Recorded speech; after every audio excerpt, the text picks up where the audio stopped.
భద్రాద్రి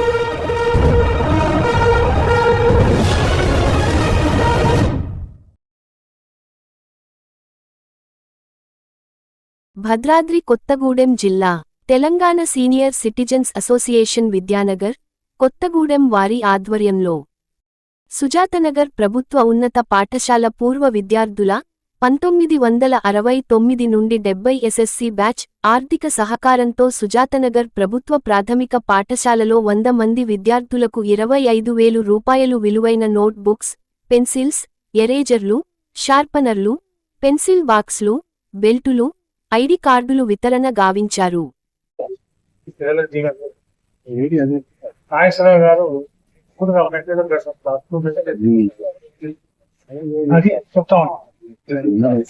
నేను చదువుకుంటాను అన్ని స్కూల్లో ఇస్తాను. ఆ స్కూల్ మా స్కూల్ అంతా అంత వేగమే ఉండాలి. ధనవంతులు ఎవరు లేదు కదా, ధనవంతులు అంతా స్కూల్లో మన బస్సులో పోతున్నారు, పేద పిల్లలు ఉన్నారు కదా. చేయాలంటే మనకు పూర్తిగా ఒప్పుకుని కార్యక్రమం చేస్తాను. ఇక్కడే చేస్తుంది మొత్తం కూడా నాయకుడు ఒక్కడే అరేంజ్మెంట్ చేసింది ఇదంతా. అది అందుకని నాయకుడు తప్పనిపోతా. తర్వాత వారి సీనియర్ కూడా చాలా థ్యాంక్స్. మరియు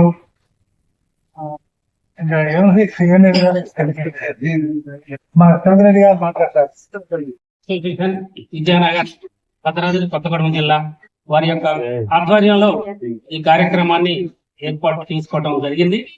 దీనికి ఎంఈఓ గారు, డేలా గారు, అలాగే కాంప్లెక్స్ హెచ్ఎం గారు, అలాగే ఈ స్కూలు హెడ్ మాస్టర్ గారు నాగమణి గారు, వారి యొక్క ఉపాధ్యాయ బృందం, తర్వాత నా తోటి సీనియర్ సిటిజన్స్ అందరికీ, సరే తర్వాత వచ్చిన కొద్ది మంది పేరెంట్స్ కమిటీ వాళ్ళకు కూడా నా యొక్క నమస్కారాలు తెలియజేసుకుంటున్నాను. పిల్లలందరికీ మా యొక్క ఆశీర్వచనాలు తెలియజేస్తాను. 3 లక్షల రూపాయలు వాటర్ ప్లాంట్ అని పిల్లలందరికీ తాగడానికి చక్కగా నీళ్లు కొంత ఏర్పాటు చేసి వాళ్ళు ఉపయోగించుకోలేకపోయారు. సరే ఇప్పుడు బాగు చేయమని అడుగుతున్నారు, కరెంట్ ఫ్రీగా ఉందని. కానీ దానికి ఉన్న పార్ట్స్ అని వివిధ ప్రాంతాల్లో వాళ్ళు ఉన్న వాటర్ ప్లాంట్ చేరిపోయి చేయడం జరిగింది. పరిస్థితి బాగలేదు కాబట్టి మేము దాని జోలికి పోదలుచుకోలేదు. కాబట్టి ఇంట్లో మేము ఆ రోజు ఒక 28 మంది పిల్లలే ఉన్నాం. 25 మంది పిల్లల్లో మన కొద్ది నాయకుడు గారు సీనియర్ రాష్ట్ర ప్రెసిడెంట్ ఆయన మామూలుగా ఆయన ప్రెసిడెంట్ గా, నేను సెక్రటరీగా, మా డాక్టర్ రాఘవరావు గారు గౌరవ సలహాదారుగా అనుకొని మేము కమిటీ చేసుకొని ఏ పనులు చేసినా కూడా మనం అనుభవం చేద్దాము, ఇండివిజువల్ చేయడం కుదరదు అని చెప్పి నిర్ణయానికి రావడం జరిగింది. గౌరవ అధ్యక్షుడు డాక్టర్ రాఘవరావు గారికి నమస్కారం తెలియజేసుకుంటూ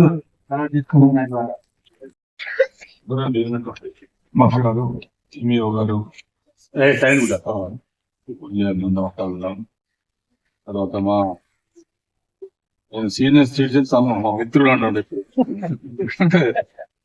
ఇప్పుడు మా సీనియర్ సిటిజన్స్ అంతా కూడా ఇప్పుడు సిటిజన్స్ కన్నా ఎక్కువ హుషారుగా ఉంటున్నారు. వాళ్ళని మేము మిత్రులాగానే భావిస్తుంటాం.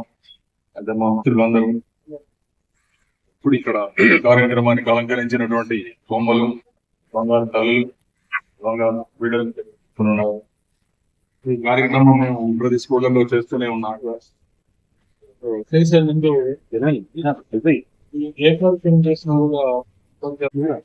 అబ్దుల్ కలాం గారు కూర్చొని ఉన్నారు.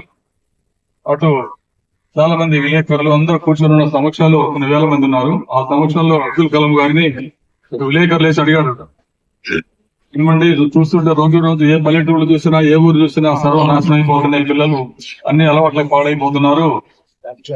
మరి దీనికి కారణం ఏంటంటే ఆయన బాగు చేయడానికి ఏ ఆస్కారం లేదండి, మీరు రాష్ట్రపతిగా ఉన్నారు కదా అని అడిగారు. ఆయన అడిగితే అప్పుడు ఆయన దాదాపుగా చాలాసేపు సంశయించుకుంటూ ఏం చేయలేమండి మనం ఇప్పట్లో అన్నాడు. అదేంటండి మీరు కూడా దీనికి సమాధానం చెప్పకపోతే ఇంకా మాకు సమాధానం చేసిన వాళ్ళు ఎవరండి అని అక్కడ ఉన్న విలేకరులు అడిగితే ఆయన చెప్పినటువంటి సమాధానం అబ్దుల్ కలాం గారు, ఎవరు బాగుపడాలన్నా తల్లి నెక్స్ట్ గురువు వీళ్ళిద్దరేనండి, వీళ్ళిద్దరు సంస్కారంగా మంచిగా ఉంటే మాత్రం 100% ప్రతి ఒక్కరు బాగుపడుతుంది అని ఆయన సమాధానం ఇచ్చాడు.